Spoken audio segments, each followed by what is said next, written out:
All right, here we are. Guys, welcome to the podcast. Still no official name yet. So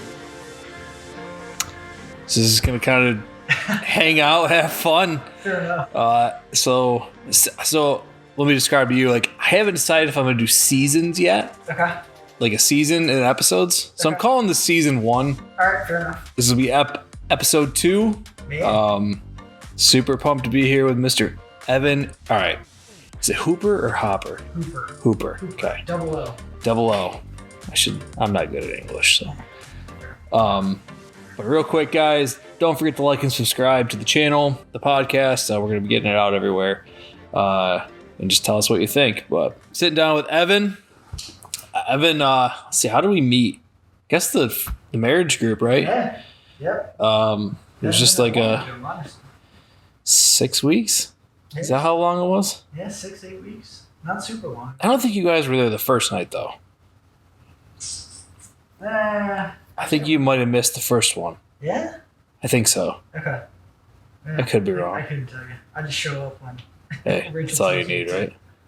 But we've been getting to kind of know each other. We went over your guys' house. Yeah. I know you guys have a ton of stuff going on in your guys' life. To say the least. So kind of give us a little background of like who you are, where you came from, and what you've done. And yeah, well, thanks for asking me to do this. I'm just pumped you said yes.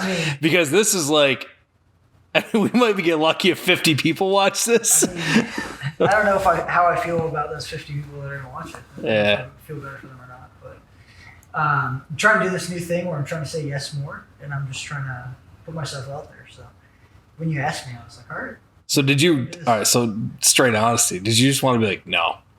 I wouldn't say that I want to say no, but nobody's ever asked me to be on a podcast before, so No one's ever asked me either. So. Fair enough. So I didn't know what to say. I guess I was just caught off guard, but yeah, I think it was cool. I appreciate you. Absolutely. You asking. I think it's a cool outlet to like we were talking earlier. Like, I think it's just a cool thing to like, you can sit back, look back on it, and I don't know, maybe somebody will grab something out of this. Like, there's a lot of podcasts I've watched that I'm like, ooh, like I needed to hear that, or like that interested me. Yeah. And like, you take away for something. No doubt. And it's never even like, it's not always something like magnificent or like, oh, like my mind's blown right now. It's like the little things. Yeah. Totally. So tell them about your home life. Yeah. So you mentioned that life is a little crazy for me. I've been married to Rachel. This November will be 12 years. Okay. High school sweethearts, families grew up together. That's awesome. For a long time. Kind of been through it all. We've grown up together, to say the least. Now, where did you guys officially meet? So we met at church. Our families went to church together. Middle school age, probably. Okay. And we started dating in high school. Rachel has a couple brothers, so I knew her brothers, and we play sports and hang out, that kind of thing. Yeah. Started dating, I want to say junior year of college, 2005. So it's been we've known each other for a long time. We've dated for a long time. And got married when we graduated college in 2011. Went to school in West Palm Beach Atlantic University. And so you guys got married the year before we did. Okay, yeah. 2011. We were the fish, Palm Beach Atlantic sailfish. You wish you were a fish. That's what this is. What? The sailfish. What? How cool is that mascot? I mean, Palm Beach Atlantic sailfish. You wish you were a fish. I was a business major. She was a psychology major. Got married. We graduated in May. Got married in November. And so you guys got married quick. Yeah. We did that. That's kind of how we were too. We dated for a long time, so we kind of knew. And a little pressure from her. Just a little bit. Just a little pressure to pull the trigger, but honestly, we've lived and experienced a lot of life, and I can honestly say that she's the best thing that's ever happened to me. I don't know where I'd be without her. I've tried to mess it up plenty, but she's been my saving grace, to say the least. So That's awesome. yeah, so we did like the career thing, chased after the career thing for a couple years. We got married when we were 22. We didn't have our first kid until we were 27. So we were married 5 years before we had our first Emerson. She's 6 now. And then with Emmy, it was kind of the beginning of just the crazy ride for us. So not to get too heavy or too deep too quickly, but we had 2 miscarriages along the way. Oh, wow. Before Emmy and one I didn't after know Emmy. And with the second one, Rachel was pretty far along, and so that was pretty tough for us to swallow. Yeah. And Emmy is healthy and strong and great, and so we weren't expecting it. The first one we had before Emmy was kind of a fluke. I say fluke, but it was a rare miscarriage. So. I mean, so like, did she have was there things that caused her to to have these problems? It was like a potential reoccurring thing. So it was. Rachel and I like to say we are the 1%. And so we are the 1% on the good side, and on the bad side, we are the 1%.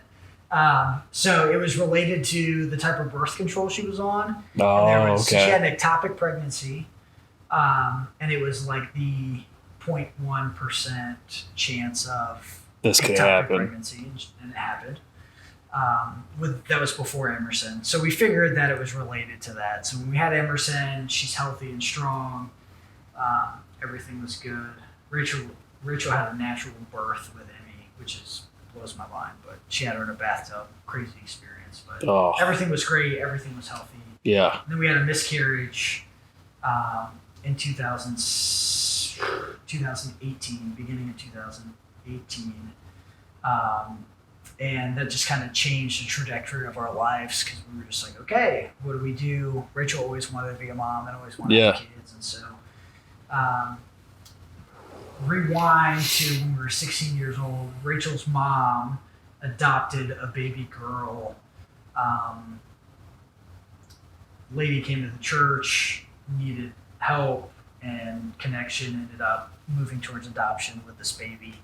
So adoption has always been near and dear to Rachel's heart, and obviously I've been a part of her life for a long time. So something that I saw and really cool, just story to be a part of. Yeah. So we thought, okay, let's do. Obviously we're struggling. We had this miscarriage that hurt. What does adoption look like for us? I was in a good place from a job standpoint. Had some flexibility, and so we're like, okay, why don't we check out adoption and see what that looks like for us. Rachel had always talked about it, but this was like the season that we felt like the Lord was calling us to do it. And so started down that path, and it just felt a little like it felt like we had a little bit too much control. Like we had too many, it was like choosing, like we felt like we could choose. Or it's funny, I heard someone, maybe it was in the group the other week, or someone was like, is there I'm surprised someone doesn't have an adoption Tinder. Yeah. You're like, nope. Yep. Nope. That's what it feels like, though. Yeah. It's really strange. Like you're shopping for a kid. Yeah. It's kind of what it feels like. And we were going to go through the state just because we wanted, we're from Florida. We wanted to really to help locally. Yeah. So we're going to go through the state. So it wasn't private adoption. So it very much felt like that. I relate it to going on a website and pick Humane Society and picking out a puppy. It's kind of how it felt. And so this is just the way, do they put aspects of the kid? Yeah, so it's like a profile. It's like, hey, this is the kid, this is their age, this is what they like. It just feels like, I get it, it's the right intention because. But how, that's gotta be hard to look at someone and be like, It's hard. No. It's hard. And we never got to the point we looked but we never got to the point that we're actually like looking. Yeah. It's like you go on the website for the car dealership and you're like browsing, but we never like really looked at the details because it was just like, this just feels strange. And it's hard because these kids need homes, they need a place to go to. Yeah. But for us, it felt too like we had too much control. And yeah, you're like, I can understand that because like it'd be overwhelming. Yeah. You're literally just like, yeah, like you're like tossing kids to the side. Like, no, I mean, that's not your heart, but like, but like in the back of your mind, you're like, oh, I just went through like 15 kids today and said, which one do I think, looks the best on paper kind of deal. Yeah. And like, and the sad thing is like the pictures probably matter. Like, yeah, of course. Like the pictures, the way they look, like you take all that into effect and you probably don't even realize it. Of course. And so wow. I guess I didn't realize that's how that works. I didn't realize it either. And I think part of that was just me being naive or me just not, ever spending time and effort to think about what it looks like. So private adoption is totally different, but you go through the state and even the private adoption, the mother or the family picks you. When you go through the state, you pick the child, and it's the whole thing is just hard. The whole situation. Wait. Back up. Private adoption, the mother picks you? Mm-hmm. What? Yeah. It's a crazy thing. So like, how does that even work?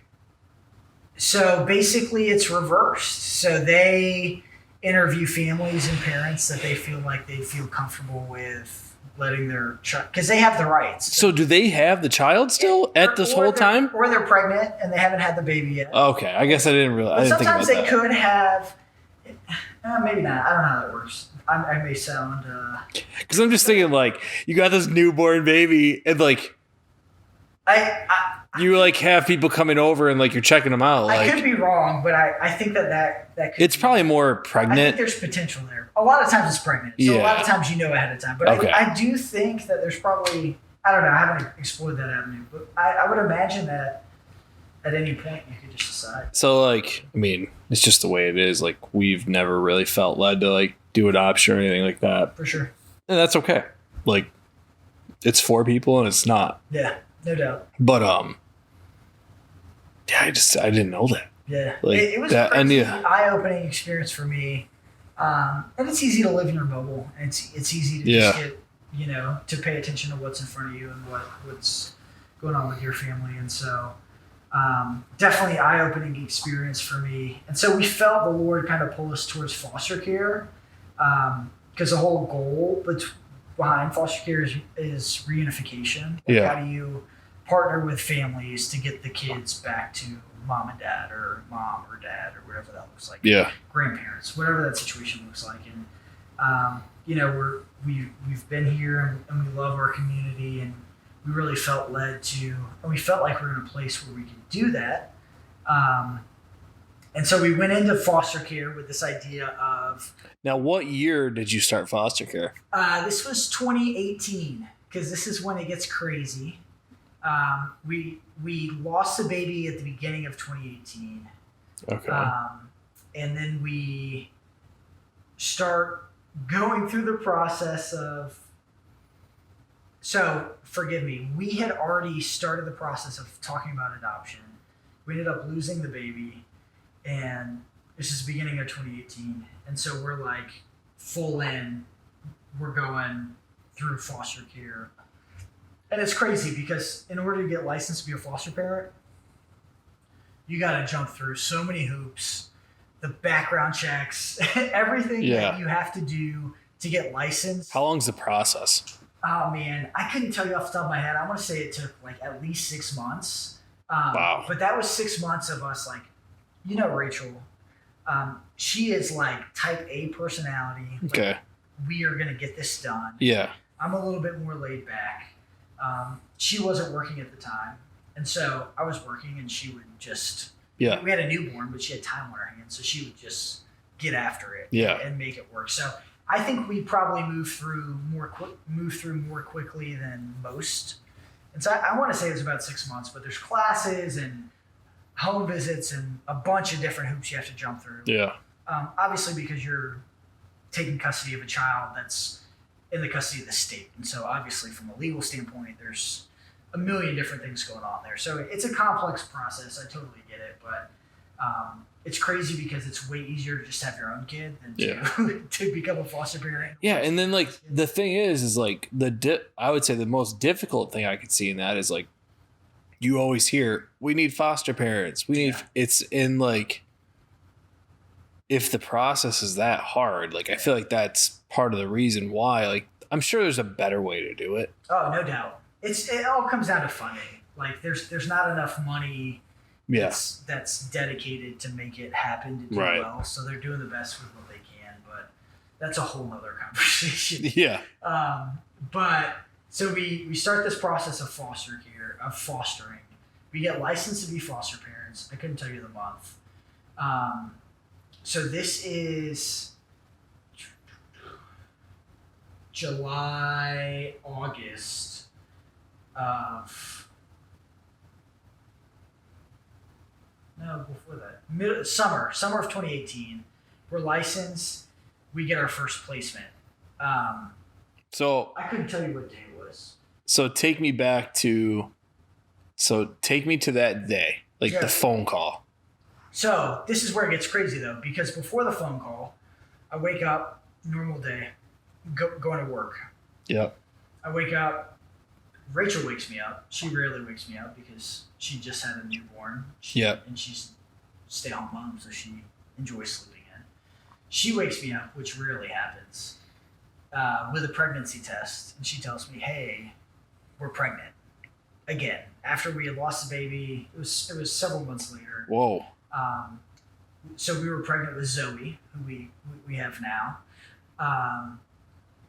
That same day, we get a call from case manager, from whoever calls, CPI, and they basically say, "Hey, we have a 4-month-old. His name's Noah. He needs a placement. Will you guys take him?" So within 6 hours, we go from one kid, Emerson, who is a 1.5 years old, to having Noah at our house same day. How old was he? He was 4 months old when we got him. Okay. So now you have 2 newborns. Emmy's like 1.5 years. So okay. So she was born in January 2017. So she's 1.5 years, but in overnight. Basically, so how many months apart are they? Noah and Emmy. Emmy was born in January of 2017. Noah was born in February of 2018. So just over a year. Wow. And so, so from one day, we had just bought a new house, 4-bedroom, 2-bath, and we had plenty of space. And overnight, all the bedrooms were full, basically. Wow. And so... Yeah, so Noah comes in, sweet as can be, really cute. He's just a great kid. And we got him in the summer, and then Zoe is born in February of 2019. Man, so you had there was no time in between anything. Not really. I mean, the only time you had was until you got Noah. The crazy thing about foster care is you experience all the same emotions that you experience with actually having a baby. Yeah.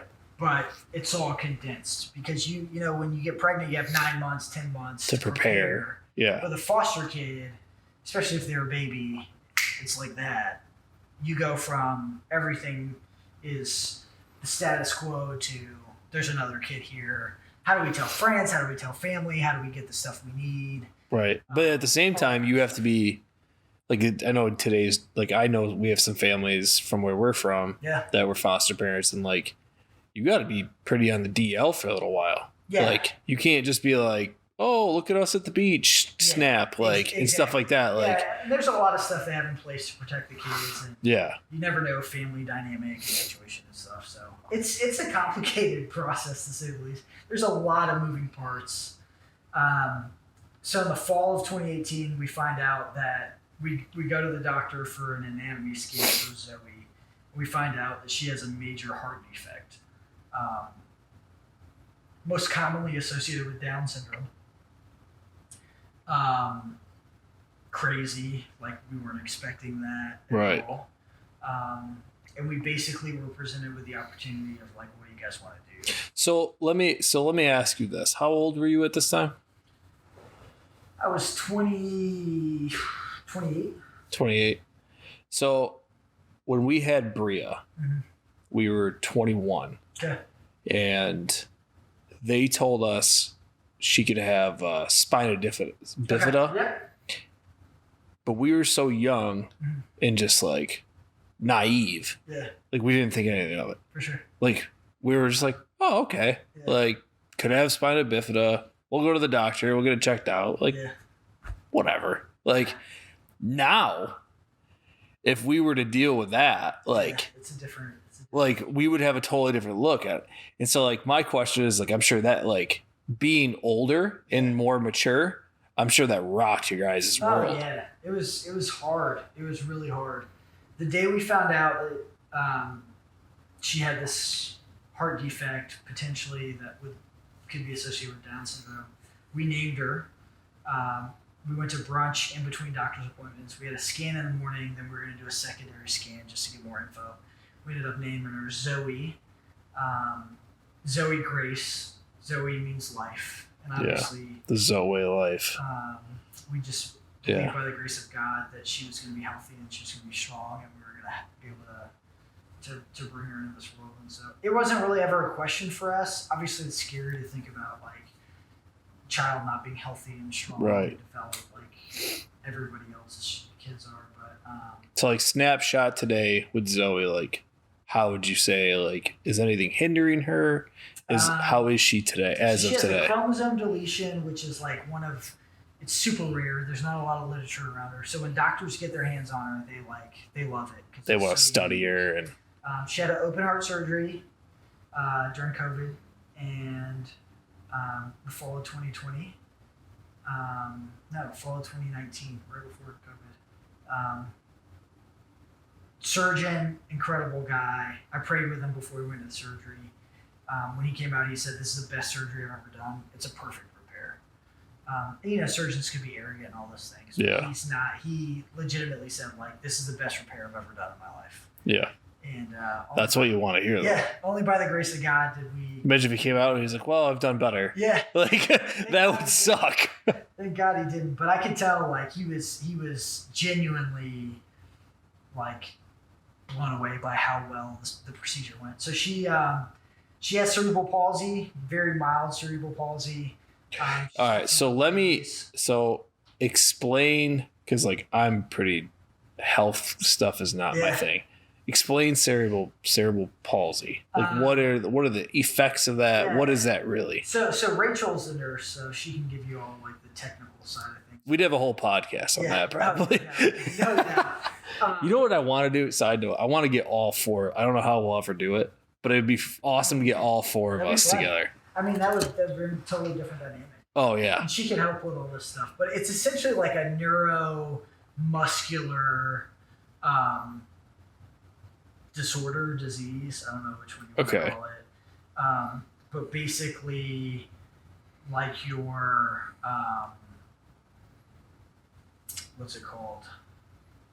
Like your nervous system.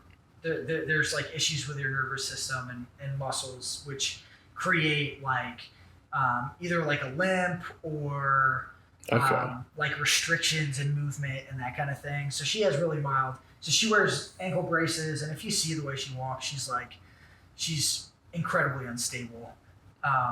But she makes it work. She figures it out. She runs all over the place. But she's like this. You know what? I think it makes them stronger. Oh yeah. Because like my wife worked at a school, and there was, I can't remember what was wrong with her. It could have been honestly the same thing. Yeah. She was on crutches, but she always did like all the gym class. Like even if all she could do is walk around a track, she'd walk around a track the whole gym class with crutches. Like the girl with purpose to do anything she could, and like she was super smart, and like that's awesome. I feel like it gives you a whole new drive. I mean, I don't have anything wrong with me. Like maybe it would maybe that's what I need to kick my butt. No, I'm glad I'm healthy, but like, you know, I think it does gives kids that like, it's like fight or flight. Like either do it and live a good life or live miserable and be miserable. And Zoe's a fighter. Like she's had countless operations, just different things keeping up with, like therapy out the wazoo. Like she's been through it, but you never know. Like she is a fighter, and I firmly believe that like God has an incredible plan for her life that I can't wait to see play out. But she is. I don't want to say this. Like Emerson's the oldest. She made me a dad. I have a special bond with her. Yeah. But especially in the season lately, I've gotten to really know Zoe, and Zoe's always been a mama's girl, but lately she's coming around. Yeah. And I don't want to say she's my favorite, but Zoe has like a very special place in my heart. You know what? Like when you go through something, I feel like when you go through something difficult, there's automatically like with a certain child, there's automatically a certain like more connection there. No doubt. And it's not like you don't love your other kids. Yeah, like, of course. Because like, did we tell you the story with Cora? Yeah. Okay, so like, you know, Cora drowned and like we went through that whole thing and she's fine, but like, there's just something there. Yeah, it's different. Like, it's I saw her lifeless. Yeah. And like I did everything I could to bring her back, and like I did, and like all the whole time at the hospital and all that stuff, like it just went through so much. Like you can never like not. Yeah. You could never not replace. Like you can't just get that out of your head. Yeah. And so like I feel like, you know, like with you with the surgery. Yeah.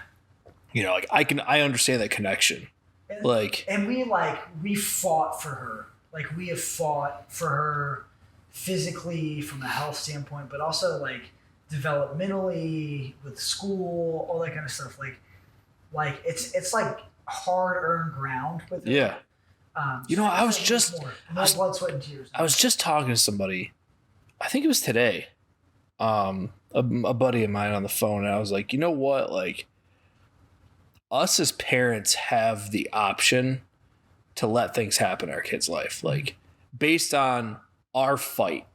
Like I know, like if I would have just let Cora, like I could have let Cora die. Yeah. As bad as that sounds, but like I had the fight in me though at the time to not let her. Like, you know, like God gave me the grace, because I can tell you right now, like I don't know how I was able to do it. I knew we weren't at our house. I knew where we were. I knew our address. I spit out everyone's birthdays. Just like it's just I was so clear headed. Yeah, I could do it all, and it was by the grace of God, by 100%. And like, from what you saying, like you know, like we've always fought for her. Like you fighting that fight, like that parental fight of like I will not let my kid suffer, or I will not lose my child. Like you, like it's not an option. Yeah. And like when you've gone through that, like you understand that like the fight matters on the backside more than anybody would ever realize. Yeah.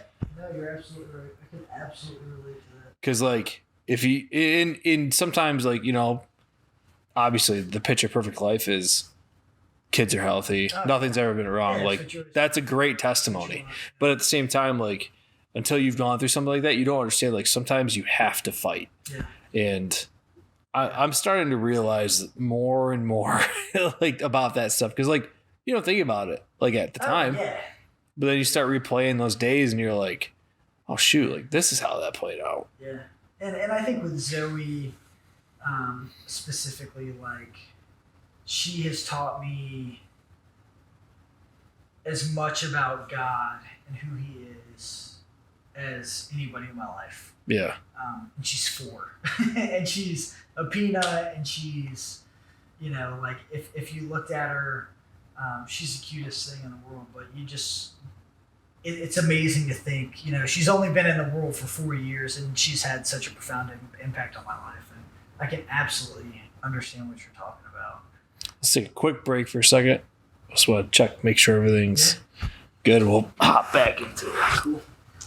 Okay, so Where were we? We're talking about fighting for the kids and stuff. Camera got shut off a little bit, but like, there's always a fight that matters. But okay, let's get back into.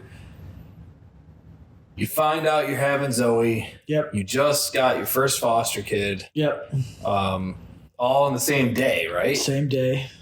And then you get him. Yep. And how was like the first? I mean, I guess you had 9 months with 2 kids, foster and one of your own. Yeah. So how was that?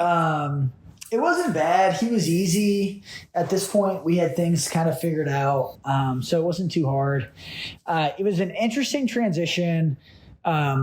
Noah's African American, and so that was different. Not that different for me. Like it doesn't change anything for me, but right. Like I remember the first time we went out with him, he was a baby. He was only 4 or 5 months old. Probably got some looks. We definitely got some looks. It's my wife and Rach and I and Emmy. We went to First Watch, one of our favorite breakfast places. And whoa! Where's this at? You've never been to First Watch? I've lived down here for 2 months. I forgot. I'll tell you. I haven't gone anywhere. First Watch is a good spot. It's a chain down here, but it's like a good chain. Okay. Noted. First Watch. I'll send you the address. There's one over in Countryside. But that was strange because I never thought about it until it was there. And I was like, why is everybody looking at us? And I was like, oh, okay. Yeah. They're trying to figure out us. Yeah. Which was cool, though. Like, it was different, but it was cool to be able to experience that. So how long would you say it took you to really... Like, I imagine at first, like, you said, like, it caught you off guard. For sure. So, like, when did it become normal that you just, like, you didn't even really care or notice? I'd probably say it took, like, a solid 6 months. I would say what changes when we had Zoe, and then we had 3 kids, and then you just don't have time to pay attention to it anymore. Care. But I still see the fact that you went somewhere is a miracle in and of itself. That is true. That is true. But at that time, you have a 2-year-old. Yep. A year and a half and a newborn, and right? A newborn, yeah. And then actually COVID hit right around that time. Zoe was born in February. She had open heart surgery in November, and COVID hit in March of 2020. So once we hit COVID, everything was at home anyway. So I think that kind of broke it up. But I still see it today. Like Noah's 5 now. And, we'll take him out and stuff. And there's still times that people kind of are like... You can tell they're like, what's going on here? Yeah.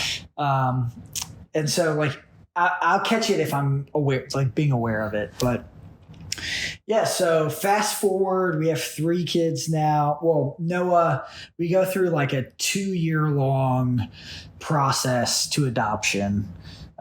Really hard story, really sad story. His mom had a really low IQ, and so she just couldn't take care of him. She couldn't understand how to care for a baby. Yeah. So it ended up going to termination of her rights, which led to adoption for us. People always say, if you get into foster care to adopt a child, it'll take forever. But if you get into foster care to reunite families, you'll adopt kids like crazy. Yeah. And that was us. Right. So we were not going into this in order to adopt. We went into it with the mindset of like, how do we help families get back together? So we ended up adopting Noah. Man, I want to say it was 2020. 2 years? 2 years. It took a long time. The process is hard. Let's say what? So like how long... I mean, obviously he was in foster care, but like when did the process start for the adoption? So I would say it probably took a year and a half. Wow. Before the adoption process started, and it probably took 6 months, maybe longer. Okay. That's not as long as I thought. I thought it'd be like a year at least. Maybe it took longer. Rachel will know the details. I'm a little foggy on those, but it wasn't quick. I would be the same. It was not a quick process. She knows them all. Like she's got them and I'm just like, I don't know how you keep up with it. Dude, my wife, shout out to the wives. Oh, heck yeah. Like, my wife could be like, we're getting ready to move. We're going through clothes and stuff. She's like, oh, look at this. I got this at this birthday party from so-and-so. And I'd be like, I didn't even know we had that. Yes. Yeah, it must be a wife thing because I just I have a terrible memory with that stuff. Yeah, Rich is like that too. And I'm just like, I don't know how you remember that. But the process was hard, like to move from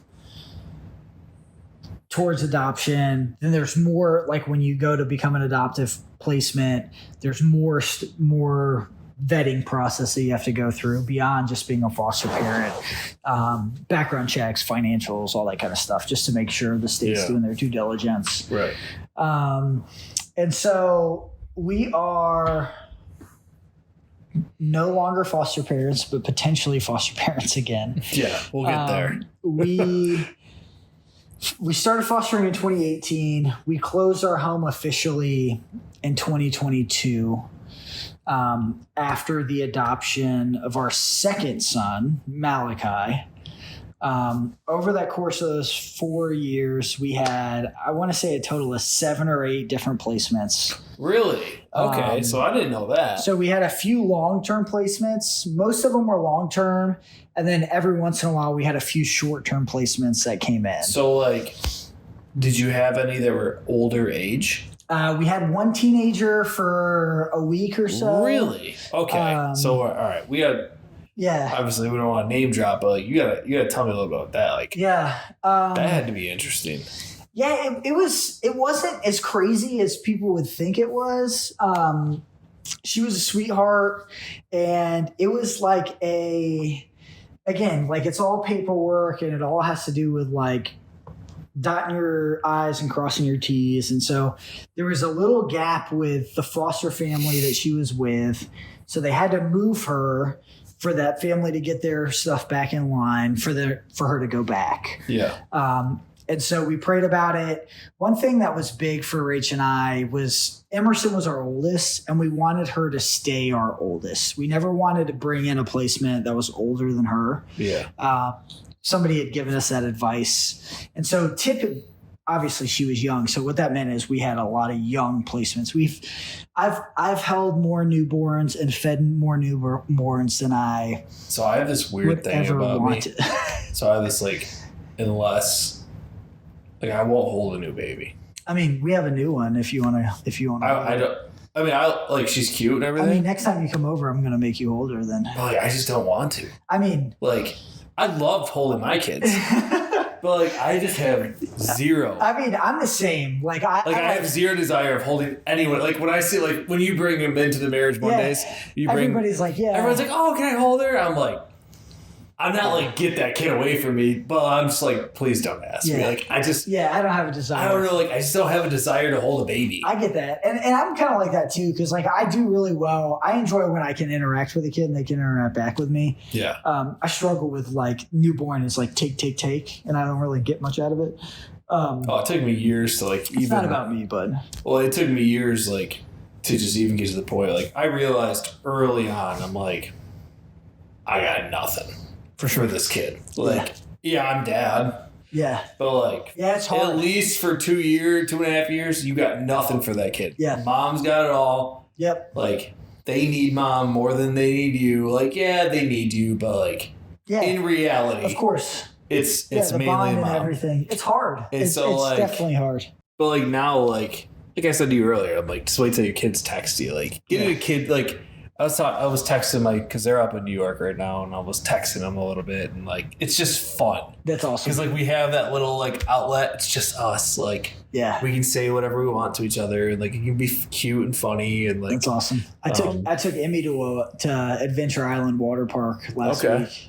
She's 6 now, and we had a blast. Like the two of us, like we ate ice cream before we ate lunch, and we just like did all the things, all the good stuff. Yeah, and that's awesome. Like that part of it is fun. So I look forward to that. I dread it teenage years, but I said to my wife, I got 8 more years.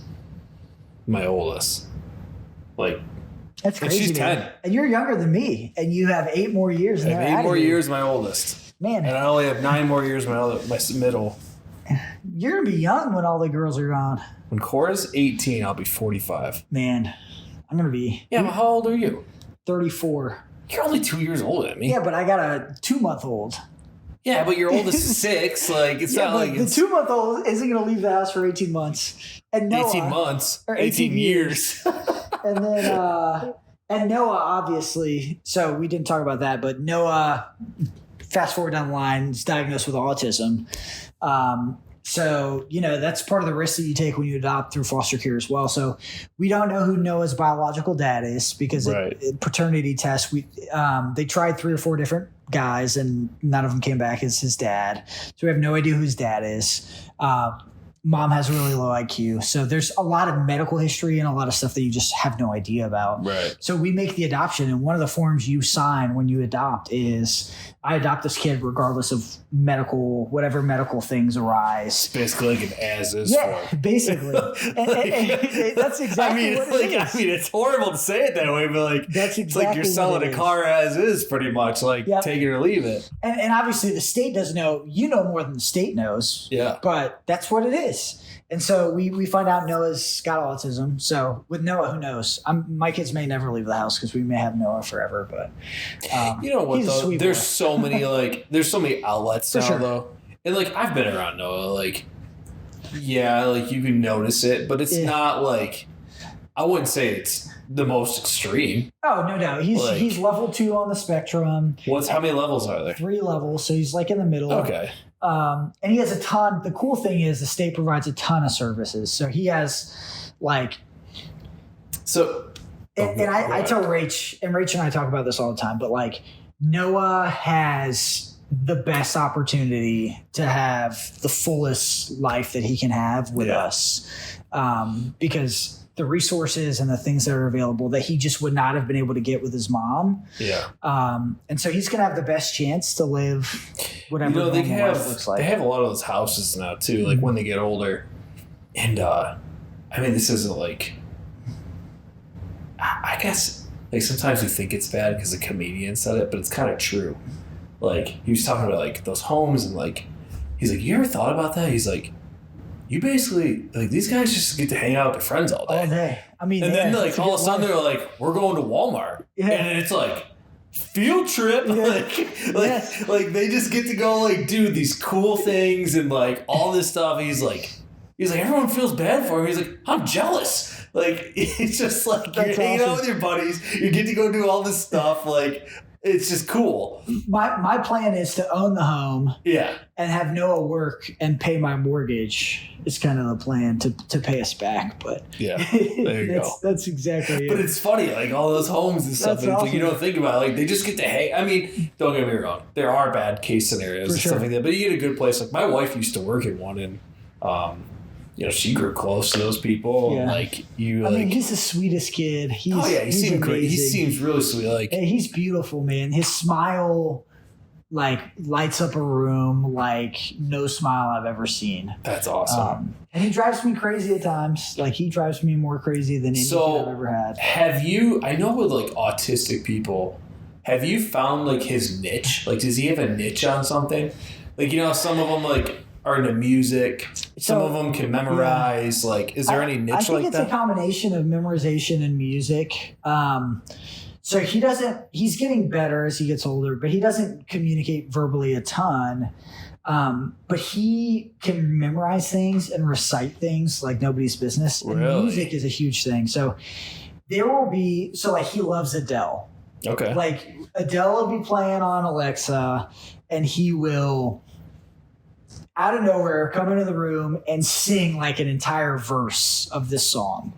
And you'll have a conversation with him and he won't put 5 words together, but he can sing 30 straight words. That's just amazing. On key with the music. It's incredible.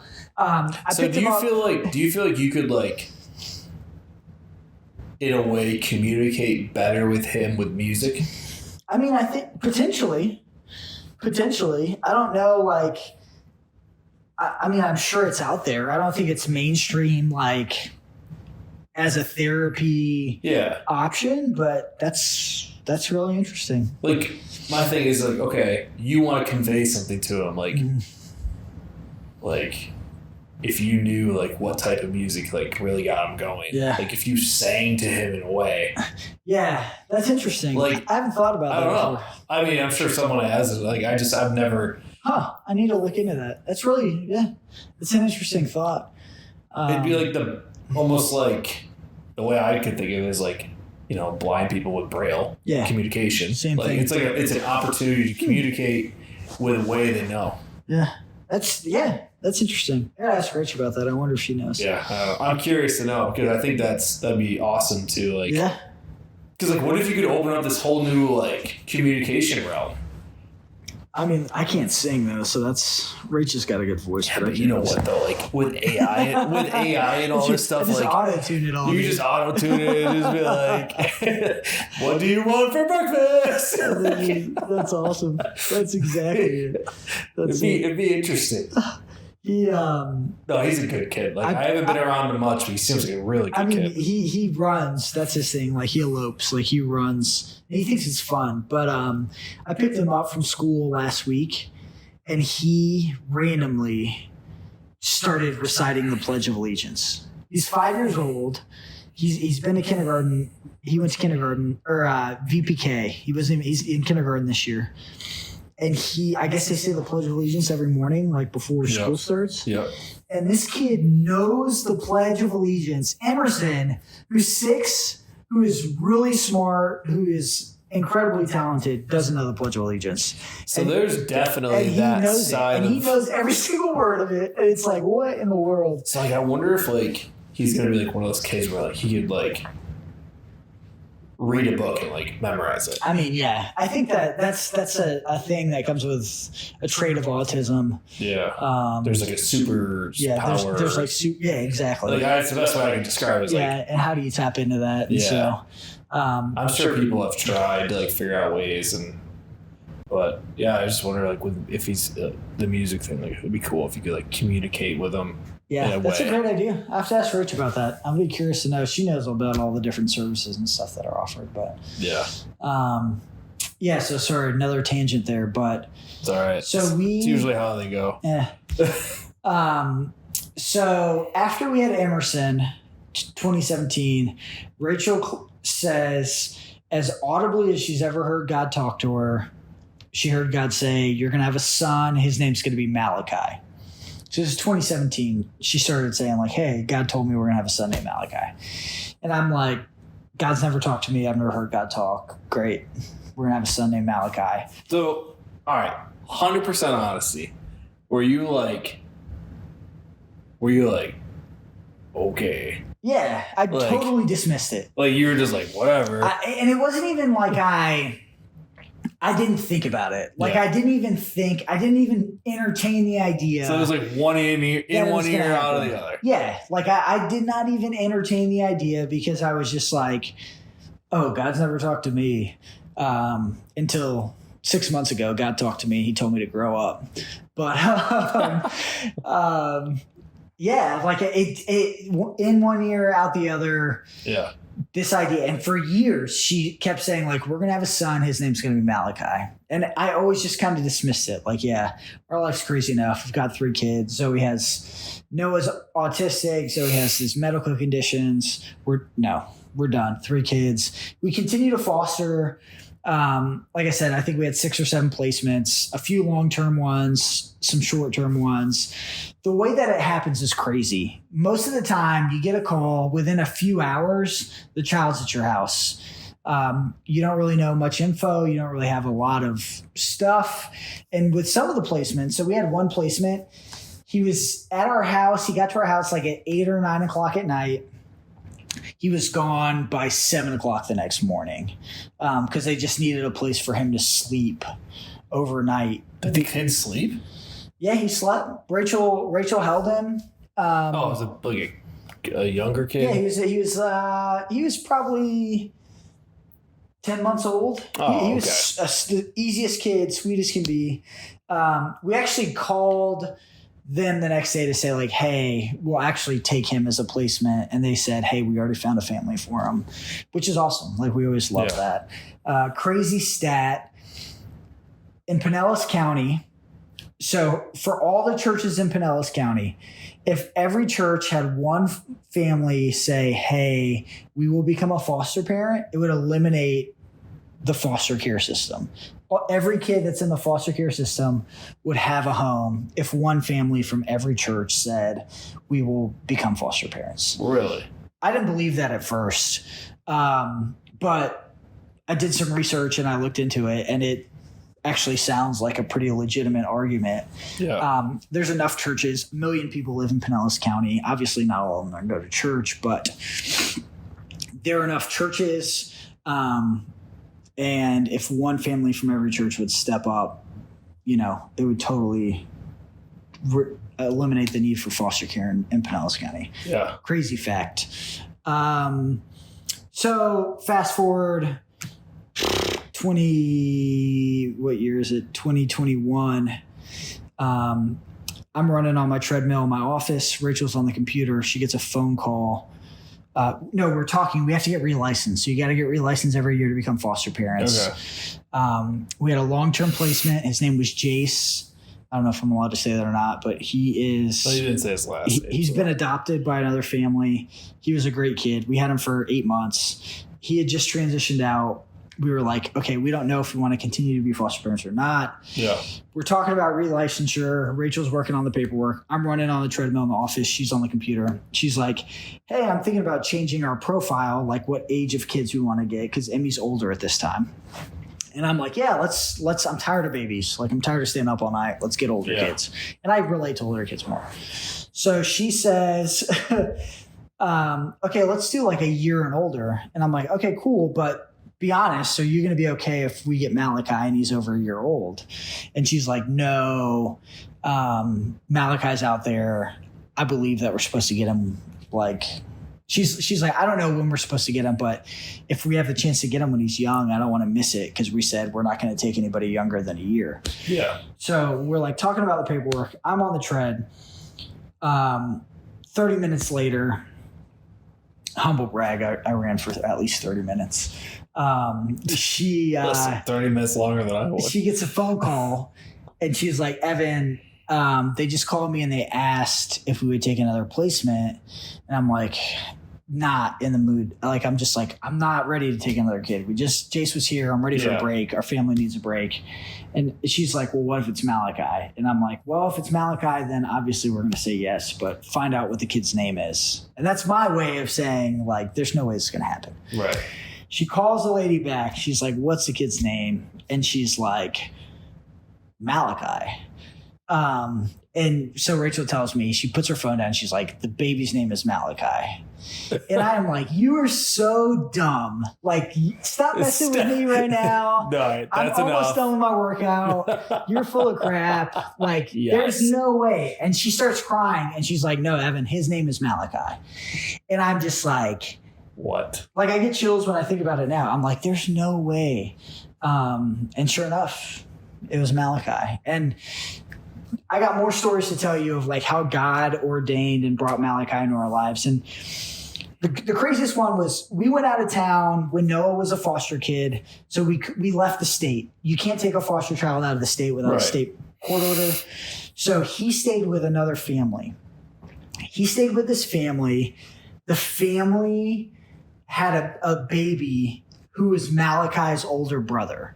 So we have pictures of Noah and Malachi's older brother from 2018. Fast forward to 2021, we have pictures of Noah and Malachi's brother, who randomly they ended up, because Malachi's brother is also in foster care, or was in foster care. He's been adopted now. But it's just like, it's crazy to see how God's hand's in it. It's like interwoven in so many different things. Malachi's middle name was Monroe, which is a family middle name of mine. My brother's middle name is Monroe. Like, what are the chances? Not only is his name Malachi, what God told Rachel was going to be, but his middle name's also Monroe, which is a family name of mine. It makes no sense. So let me ask you this. Like, so Rachel tells you we're gonna get a kid named Malachi. Mm-hmm. Like, did that stay between you two? Yeah. Like, you didn't like broadcast it?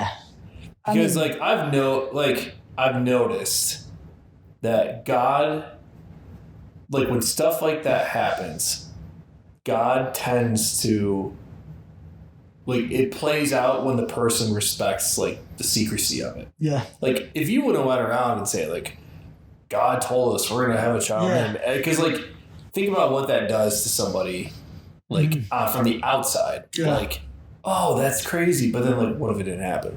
Yeah. Then everyone else looks at you and goes, well, they said God said, like, yeah. So why isn't it happening? Why isn't it happening? I mean, I think it can trip people up. I think Rachel told like people that were close to her, but I never told anybody because I just didn't believe it. Like, I just was like, there's no way this is going to happen. Right.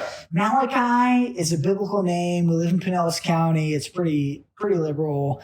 I'm like, and who names their kid Malachi now? Like, it's like, right. Who does that? Right. And so now we have Malachi. And so, again, through the process of visitation with parents and then termination of rights and then adoption, that took a hot minute as well. And so now we have 4 kids. I'm one of 2. Rachel's one of 6. I always thought like 2 kids would be plenty. Yeah. So now we have 3 kids, and then Malachi's in the picture. So now that we have 4 kids, and I'm like, done. That's more than I wanted. Right. More than what I imagined. And you know, like as a man, like I'm not like, I never like sat there and thought like I'm gonna have X amount of kids. I always said I wanted 2. Yeah, I said I wanted 2, but I don't think I ever like really thought about it. So the first 2 were not planned. Okay. And we had the first 2, and we were like back to back, like 18 months apart. Oof. So we're like, let's be a little bit more careful. Yeah. Like if we thought about having kids, we could have a kid. Like it was just that easy. Yeah. And we were grateful for that because I know there's a lot of like we know people personally like that is not the case. Exactly. And and so we're like, okay, we need to be a little bit more careful. So we were, but it's like through all those years, 5 years. That's a big gap, though. I mean, it's a big gap from the oldest. We knew we just knew we were supposed to have another one, but we waited, and then we're like, well, I think it's time, and we're like, do we want to do this to ourselves? Things were just getting easy. Yeah, you want to start over. We had at the time, a 4-year-old and like a 3.5-year-old. We were 2.5 and 4-year-old. Like we were living, like things were just like we were almost out of diapers and all this stuff. It's like, man, do we really want to do this? And but we both just knew like we needed to have another child. Yeah. And then once we had her, we're like, yep, we're done. Yeah, that's it. Took care of that. All done. That's how we felt because we were. So right now, Emmy's 6, Noah's 5, Zoe's 4, Malachi's 2. So like they were all just like boom, boom, boom. So we were always like, oh yeah, we have 4 kids, 5 and under. We have 4 kids, 4 and under. Yeah. Like it was always like that crazy situation. So after Malachi is adopted, we close our home. I'm like, we're done. Life is crazy. 4 kids. Rachel decides, hey, I want to go to nursing school. Great. She's like, hey, I feel like I have capacity for this. And you just switched out of your career, right? Yeah, that was more of a move after she was in nursing school. Oh, okay. We'd gone about 6 months, and then we decided, like, okay, now's the time that it kind of makes a little bit more sense for us. And so it wasn't the plan when she started necessarily, but it became more clear. And so, so things were, she's in school full time. I'm kind of doing some stuff on the side and just being dad, which I've really actually enjoyed more than I ever thought I could or would. So, like I said, I thought we all thought we were done. 4 kids. It's over there. Oh, I thought it was. Oh, it's right there. And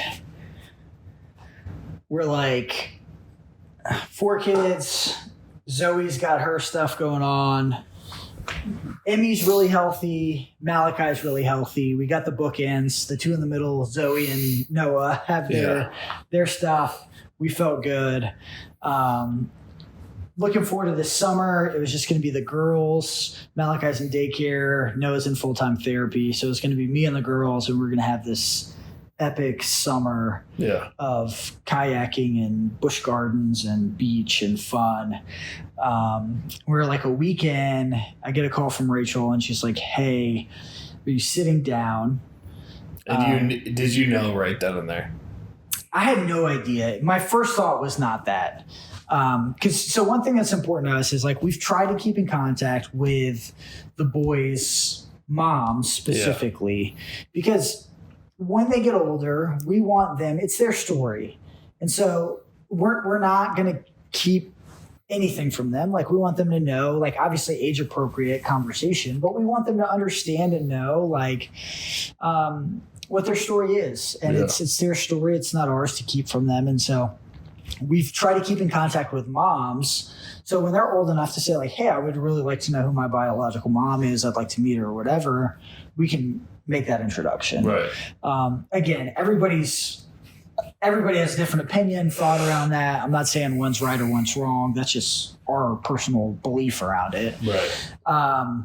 And so we had lost contact with Noah's mom a few years ago after the adoption. And it's just hard. And with Noah and his autism, we don't really know how much he's going to be able to draw a correlation and like ever look for that. But it's still like just a hard thing. Like it's heavy. Right. And so it wasn't on my radar at all. And she's like, "I hope you're sitting down." I'm like, "What's going on?" And she says, "I just dropped Noah off at therapy." And so I had the girls in the car with me. And she says, "Noah's mom had another baby. They want to know if we can take her." And it's just like, mic drop. What do we do? So you ask the questions, what's going on? 3 days old, London. She's at the hospital still. She hasn't been discharged. Mom got discharged a day or two ago, so the baby's still in the hospital. She needs a place to go. They want us to take her today. And it's just like, okay, Malachi's 2 at this point. So we haven't had a baby in the house for a couple of years. We don't have anything for a baby. We're just not even in the season of thinking about a baby. And you weren't probably ever thinking about a baby. No, like ever again. We were done. Like we were done. In my mind, we were done. And I felt a peace, and Rach felt a peace, and we knew like we're supposed to say yes. We're supposed to take her. And so being Noah's sister too. Noah's that probably sister, carried some weight with it. Yeah, without a doubt. Like Noah's, like I said, before he's African American, and so he looks different than us. Yeah. I got a nice tan going, but we still look different, and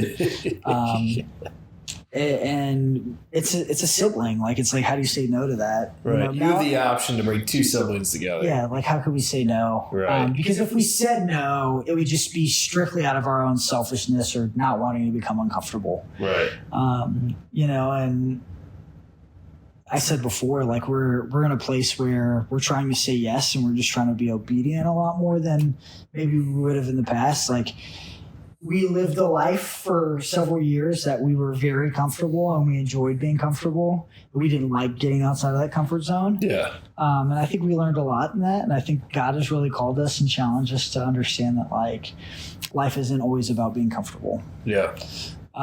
So we have London. She's almost 2 months old now. We got her. She's 3 days old. She is absolutely beautiful. She's really easy. Thank God. She sleeps really well. She eats really well. She is beautiful. She's growing like crazy. As far as we can tell right now, it doesn't seem like she's going to have the same complications or medical stuff as Noah. Who knows as she gets older? We don't know what's going to happen. We don't know where the case is. So she's just a foster child right now. But if we had the chance to adopt, we would absolutely take it. Yeah. So right now it's just kind of in the Lord's hands to see what happens and what happens from here.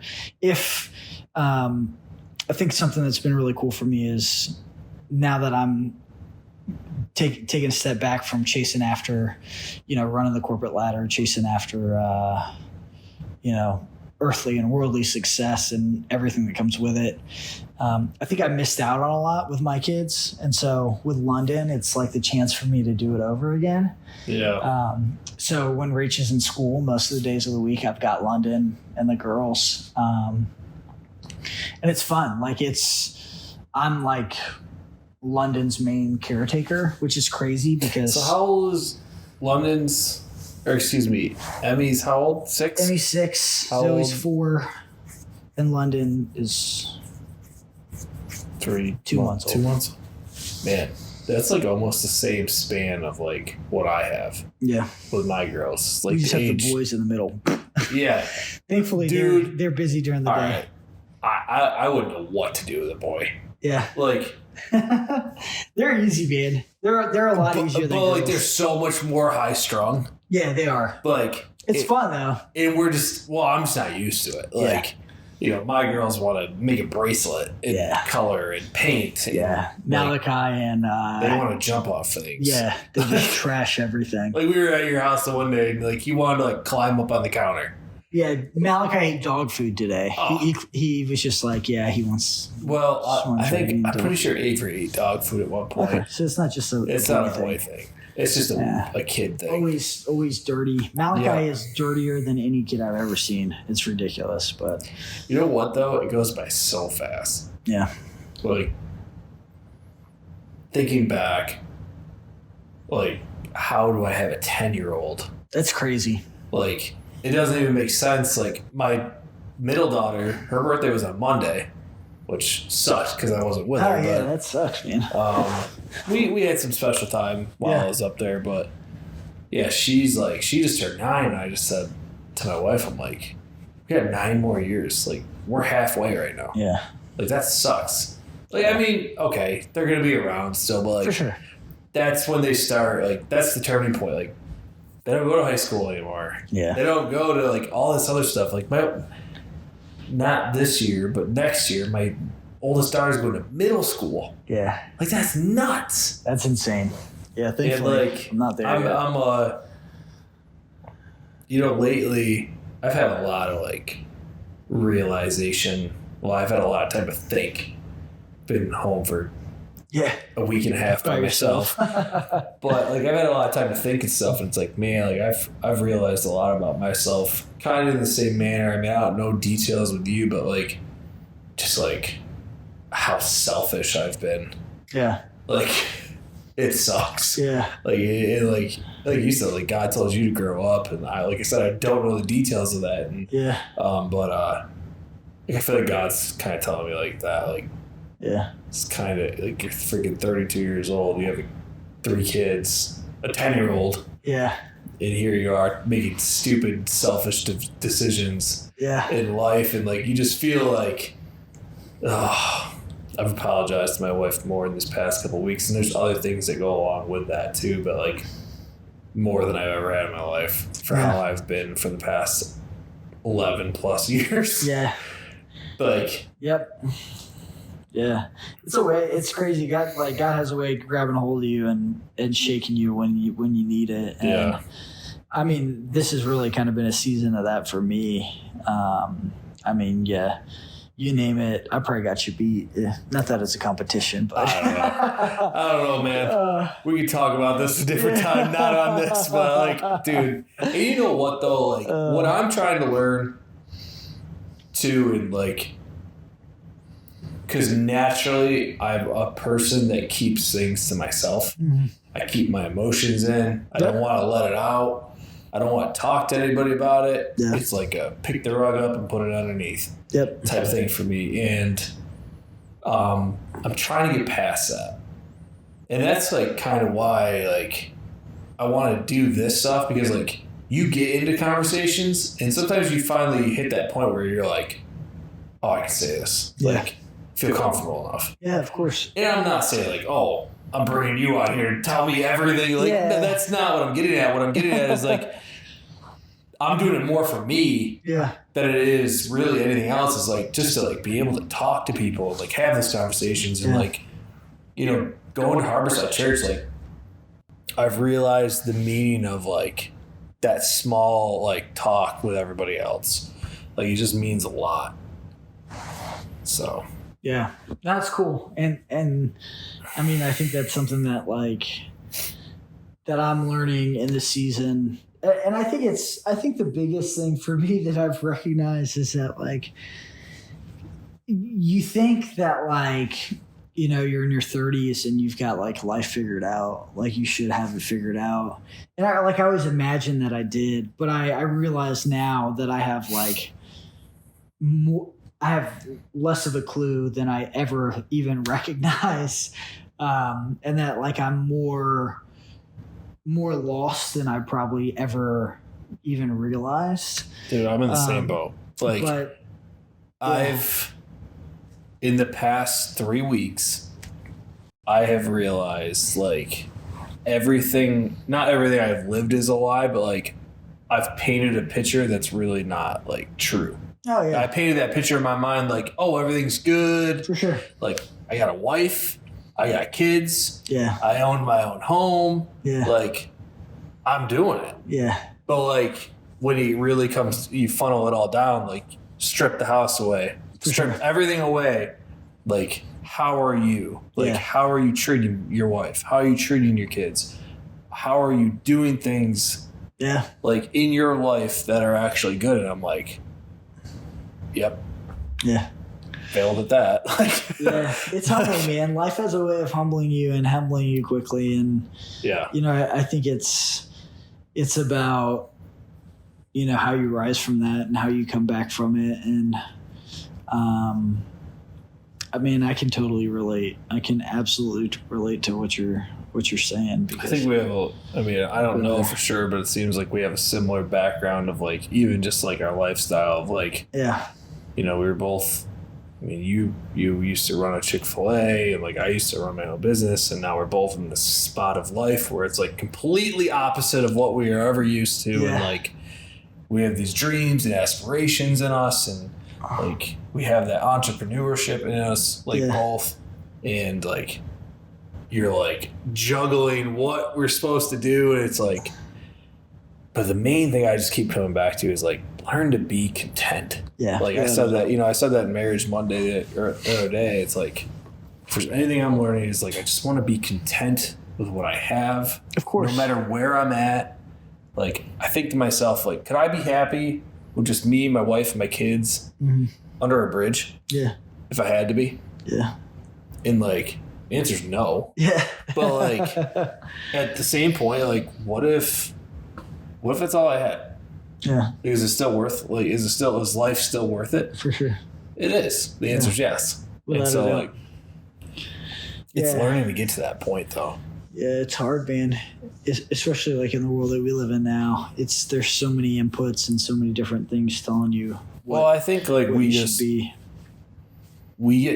kind of get told what we should have, like through social media. Like one thing I noticed, and it's not so much, I don't think it's so much guys, but like I know women a lot. Like,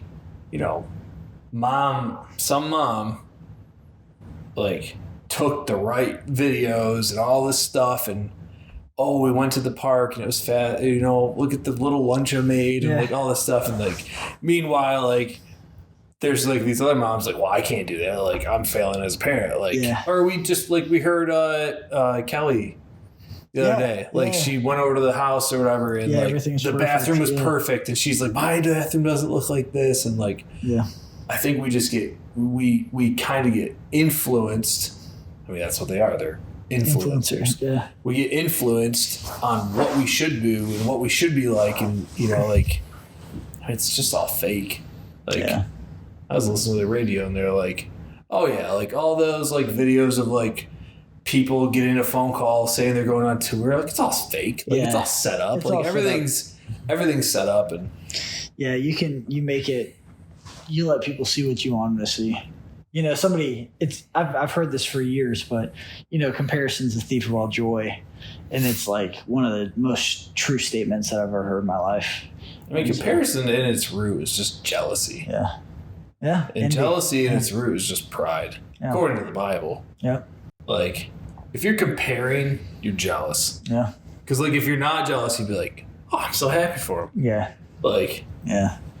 I've trying to, and that's another thing I'm trying to do too, is like not look at people and judge them. Mm-hmm. It doesn't matter what, like, I say this in the most extreme way, like I possibly can. Like, I want to be to the point where like you could tell me I'm going to Las Vegas to be the worst job you could ever think of, and we're moving our family there, and you can't tell me otherwise. Like, I want to be to the point where in my head I'm like, well, that's a bad idea. But I want to go to you and be like, hey, man, I wish you the best of luck. Like, good luck to you. I don't want to, like, look to you and, like, look and be like, because, like, there's a difference if I were to come to you and be like, you're making the worst decision in your life or, like, whatever like that. Like, because that's not love. Like, love, like, you would pray for him on the back end. Yeah. Or you would do that. And, like, I just want to be, like, I don't want to look at people. Because I've realized more in the past year and a half or so, like, everyone is so different in every aspect of whether it's conviction, like, the things that trip you up in life probably might not trip me up.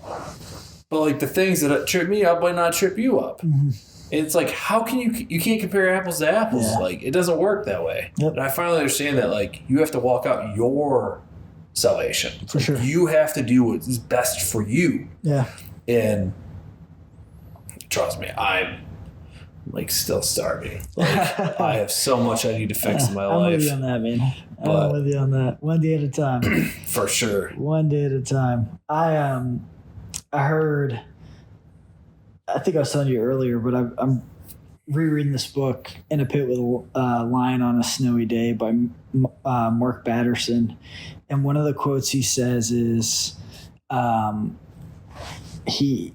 chapter I read today was about dreams. And he says, your dream is a gift from God.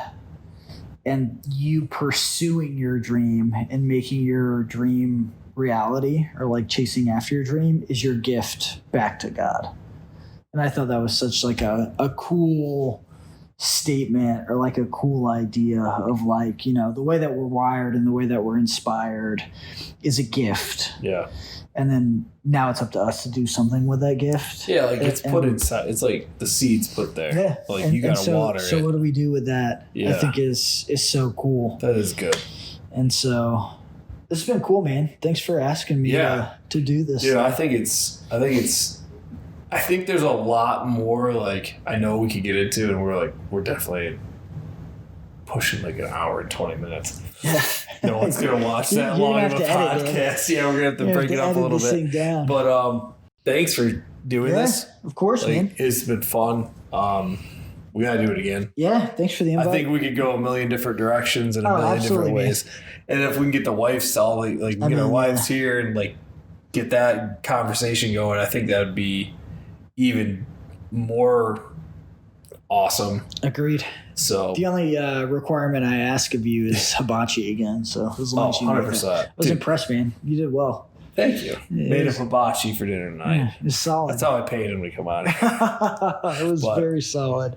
All right, guys. Thank you so much for watching. If you've made it this far, do not forget to hit the subscribe button, hit the notification button, follow us on whatever you can, and just be on the lookout for more podcasts. We'll probably get together again. Let's do it. Evan, thank you so much. Of course, man. And we'll have a lot more coming out. Thanks, guys.